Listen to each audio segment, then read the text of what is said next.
this looks like a fake, doesn't it? Well, it is a fake. But here's a fella who's willing to bet his hard-earned money on it. Henry here got on the train with $200. He couldn't see any harm in a friendly game of cards. What if the other men were strangers? And take Joe Collins. He's got a nice wife at home.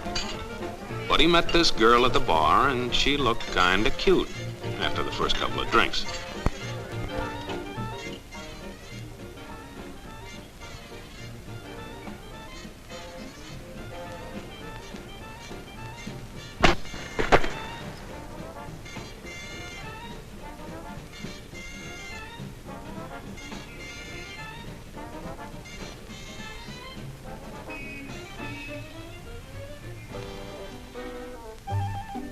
There's a good old-fashioned word for people like this. We call them suckers. And there are other people. People who stay up nights figuring out how to take away what they've got. There are all kinds of games and all kinds of suckers. Take Mike here, for instance. He's got everything, you might say. He's young, he's healthy, he's got a job. And he's got a country called America. It's a wonderful thing to have. America. Lots of room. Room enough to raise plenty of food. Big factories to make things a man can use. Big cities to do the business of a big country. And people. Lots of people. Enough to work the farm and build the factories, dig the mines, run the business. All kinds of people. People from different countries with different religions, different colored skins. Free people. They can live together and work together and build America together because they're free. Free to vote, to say what they pleased, go to their own churches, to pick their own jobs. Yeah, Mike's got something, all right. He's got America.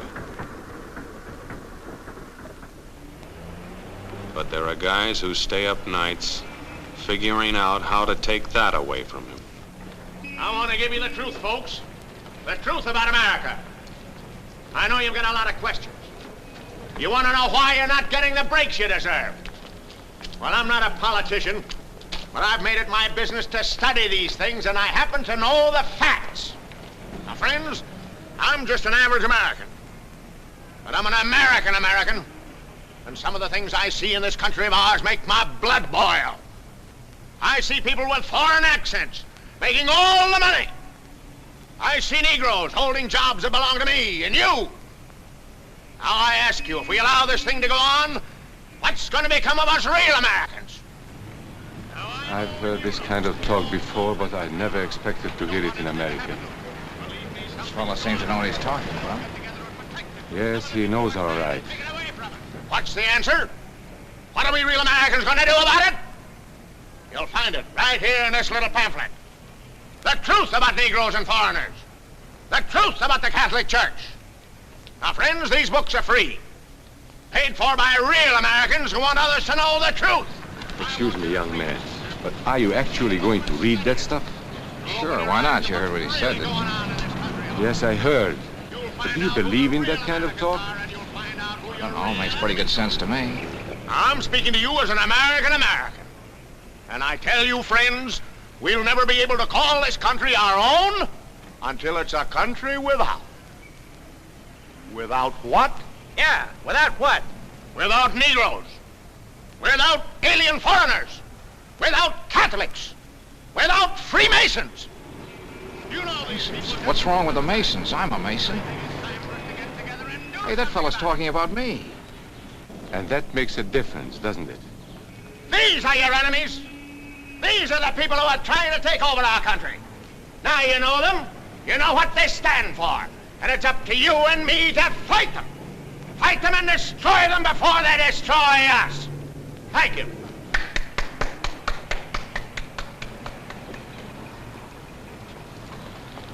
Before he said Masons, you were ready to agree with him. Well, yes, but he was talking about, well, about those other people. But in this country, we have no other people. We are American people, all of us.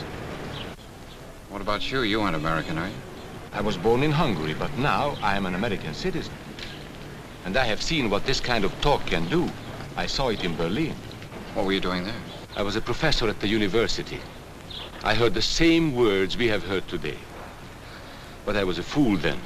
I thought Nazis were crazy people, stupid fanatics. But unfortunately, it was not so. You see, they knew that they were not strong enough to conquer a unified country. So they split Germany into small groups. They used prejudice as a practical weapon to cripple the nation. Of course, that was not easy to do. They had to work hard to do it. You see, we human beings are not born with prejudices. Always they are made for us, made by someone who wants something. Remember that when you hear this kind of talk. Somebody is going to get something out of it, and it isn't going to be you. This is not classroom theory. I saw it happen. I saw it first in Berlin in 1932. 5 young men that I knew were standing in the crowd listening to the Nazi speaker. Eric was a Catholic. Anton, a student of mine, was a Jew. Heinrich owned a small hardware store. Karl was a farmer. And Hans was an unemployed metal worker. To all true Aryan Germans, I say it is time you inherited the nation which rightfully belongs to you. To you alone belongs the glorious destiny of the greater Germany. The Nazi Party will provide land for the farmer, work for the worker, and profits for the small businessman. Who is getting these things now? The Jew. The Jew who has stolen our nation and our birthright. Who makes all the money and takes all our jobs? The Jew!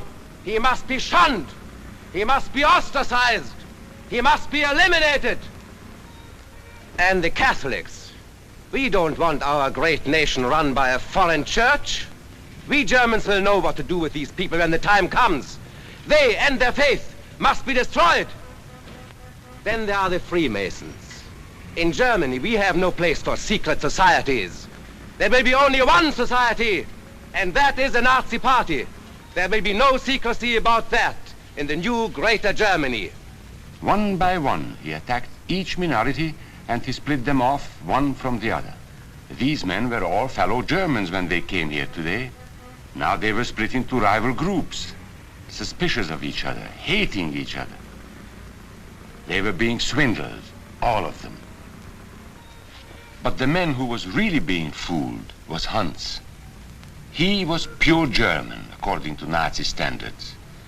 To him they promised everything, and he fell for it. You who are true Aryan Germans will share the glorious destiny of our fatherland. You are the pure-blooded, the master race. It is your divine right to rule, and the Nazi Party stands ready to put you into power. It is for you to command all Germany, and someday the entire world. That's how Hans became a Superman. They gave him a uniform and they pumped up his ego. He wasn't just a little fellow out of work anymore. He was a member of the master race. His wife couldn't quite understand. Even though he was a Superman, there wasn't any food in the house. Stupid woman. Didn't she realize that the Nazis were going to make jobs for everybody? There would be plenty of food and clothing and a new house. Everything they wanted. The glorious future of Germany was to be theirs. And their children would someday rule the world. But his wife, silly woman, still wondered where the next meal was coming from. Hans didn't like that kind of talk. It was dangerous. For that kind of talk, people should be put in jail.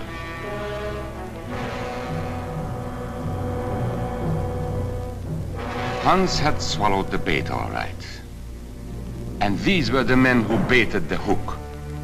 Why? So that Hans could come to power? Of course not. so they could come to power. They would merely use Hans to help them get there. He would do the dirty work for them. Hans and thousands of others like him, all playing a sucker's game. They gambled with other people's liberty, and of course they lost their own. A nation of suckers. Hitler needed these people. There was lots of work to be done. There were trade unions to be smashed, because unions were organized and might offer resistance. There were many political parties in Germany. These the Nazis destroyed. They were determined to smash every organization where people might band together and resist them. There were Jews to be beaten and killed.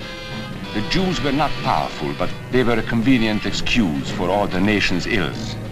And besides, a Nazi party member could not take over this man's stall. Hundreds of Catholics were put in jail because the Catholic Church had strength and could resist the Nazi drive for power. They had split the nation into 100 pieces, and then one by one, they had destroyed the pieces.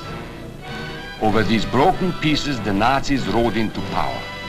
One party, one nation, one religion. These men had won their struggle for power. They now ruled all of Germany. But still they had trouble with their oldest and most persistent enemy, the truth. They found that truth does not die easily, and so they decided to abolish truth. One great source of truth is literature, so they burned books, 20 million of them. Many great men in Germany who were spokesmen for truth were jailed or driven from their country. Teachers, writers, scientists. Education was discouraged. In 5 years, college attendance dropped 53%. It was forbidden to listen to a British radio program or read an American newspaper. In Nazi Germany, you had to get your information from Dr. Goebbels. He knew what was best for you. You couldn't see this movie or listen to this music. And you couldn't watch Joe Louis fight because the champion had black skin. He disproved Hitler's theory of Nordic supremacy. Albert Einstein, one of the world's great scientists, disproved that theory too. He was non-alien, so he had to leave Germany. His mind was dedicated to the search for truth, and the Nazis, having sold a lie, were most afraid of truth. The church was one force in Germany still strong enough to proclaim the truth in public. No doubt is possible that we Christians are in a grave battle. Against us stands a faith out of blood. The battle signals range from cool repudiation to hate-filled causes. Weapons are used that centuries have dulled. The aim of this battle is to dislodge Christianity from our fatherland. This Catholic priest was arrested the following day on charges of immorality. The Protestant church also continued to try and fight for truth. He who desires liberty for himself cannot deny it to others, lest he lose what he has gained. This is the great lesson the world can learn from Germany. The Nazis put this man in a concentration camp. There were others who spoke for truth, and I am proud to say that educators were among them. And what, may I ask, is an Aryan? I don't know myself. But let us see what our present so-called authorities have to say about it. They say he is tall,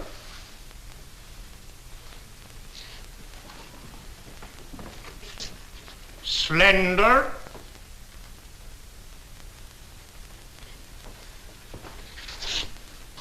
blue-eyed,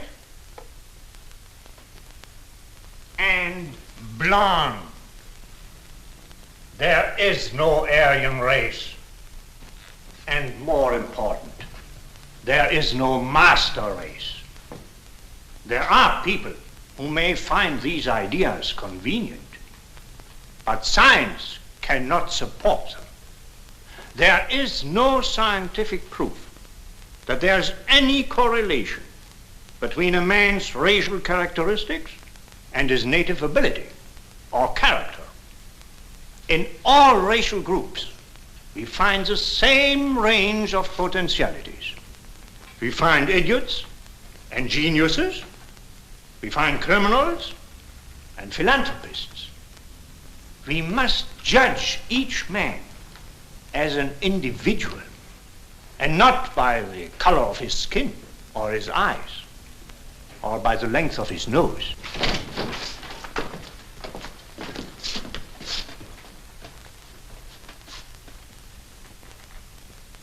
Come in, gentlemen.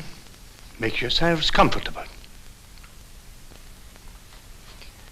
There are many differences between individuals. We each have different capabilities, different backgrounds, different views about what's right and what's wrong. Like the difference between me and these gentlemen who have just arrived. But that is not the difference in race. It is a difference in the way we think. Remember that. And remember that there is no master race. That is a scientific truth. Anyone who tells you otherwise is lying.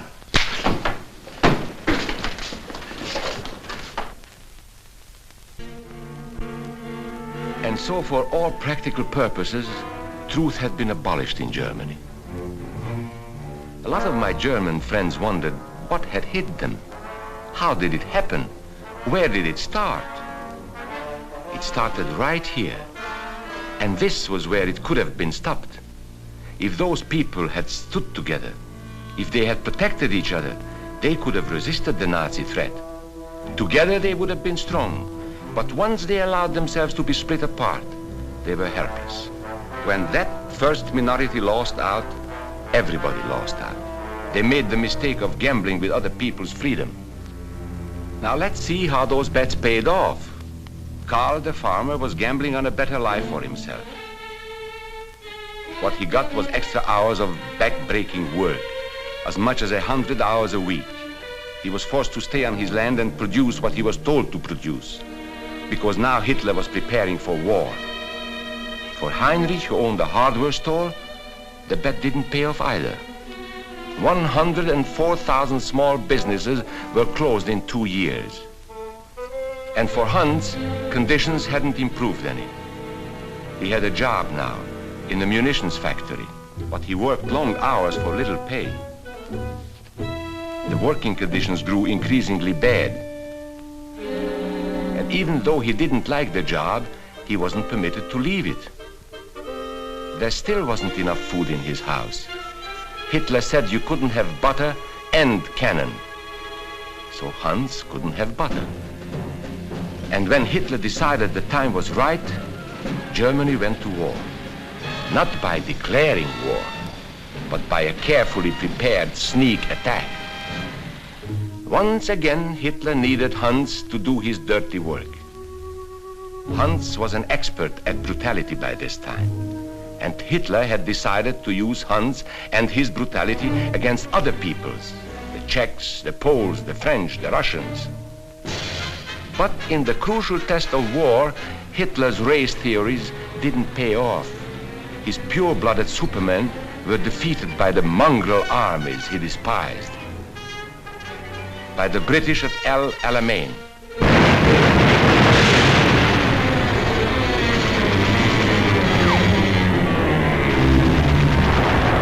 by the Russians at Stalingrad,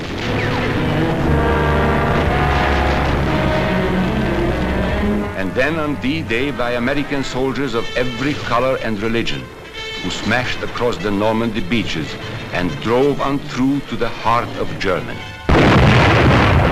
For the misguided Germans who had swallowed the Nazi bait, the Nazi game did not pay off. The continent of Europe was strewn with millions of German bodies, pure Aryan bodies. Karl, the farmer, was left in the snow outside of Moscow. Heinrich stayed in Italy at Salerno. And Hans, who was going to rule the world, got only a little patch of Normandy that he could call his own. We must never let that happen to us or to our country. We must never let ourselves be divided by race or color or religion, because in this country we all belong to minority groups. I was born in Hungary. You are a Mason. These are minorities. And then you belong to other minority groups too. You are a farmer. You have blue eyes. You go to the Methodist Church. Your right to belong to these minorities is a precious thing. You have a right to be what you are and say what you think, because here we have personal freedom. We have liberty. And these are not just fancy words. This is a practical and priceless way of living. But we must work at it. We must guard everyone's liberty, or we can lose our own. If we allow any minority to lose its freedom by persecution or by prejudice, we are threatening our own freedom. And this is not simply an ideal. This is good, hard common sense. You see, here in America is not a question whether we tolerate minorities. America is minorities. And that means you and me.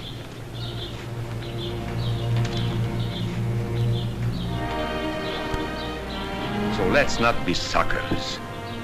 We must not allow the freedom or dignity of any man to be threatened by any act or word.